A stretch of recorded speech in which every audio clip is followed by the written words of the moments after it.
గచ్చిబౌలిలో 400 ఎకరాలను వేలం చేయడం ద్వారా 30,000 కోట్లు రాబట్టాలని నిర్ణయించారు. ఇప్పటికే టీజీఏసీ భూములు తాకట్టు పెట్టి 10,000 కోట్ల రూపాయలు అప్పు తెచ్చారు.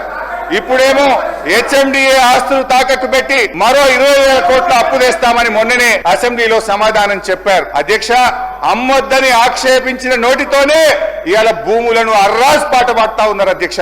దీన్ని వాటన్ తీరు మాట్లాడే దిగజారుడు రాజకీయం అంటారు అధ్యక్ష. మొత్తంగా 50,000 కోట్ల రూపాయల ఆస్తులు తాకట్టు పెట్టి లేదా ఆస్తులు అమ్మడం ద్వారా భూములను ఆస్తులను 50,000 కోట్లను సమీకరించే ప్రయత్నం చేస్తున్నారు. అంటే ఏంది అధ్యక్ష? అందిన కాడికి అప్పులు చేసుడు, విచ్చలవిడిగా భూములు అమ్ముడు, ఇదేనా మీ మార్కు పాలన అని అడుగుతా ఉన్నా.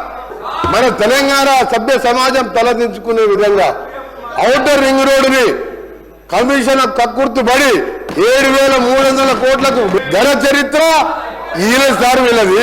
ఇక భూముల అమ్మకాలు, కోకాపేట్ల యాక్షన్లు, వీళ్ళ బిరామీలు 100 కోట్ల లెక్క పెట్టిన భూముల చరిత్ర. రోడ్డు విలువ 1,00,000 కోట్ల పైన ఉంటుంది అధ్యక్ష. రోడ్డు నమ్ముకుంటారు అధ్యక్ష. ఎవరైనా ఈయన భూముల అమ్మకాల గురించి మాట్లాడుతున్నాడు. హరీష్ రావు గారు భూముల అమ్మకాలు మాట్లాడుతున్నారు. హరీష్ రావు గారు మొత్తం తెలియదు అధ్యక్ష.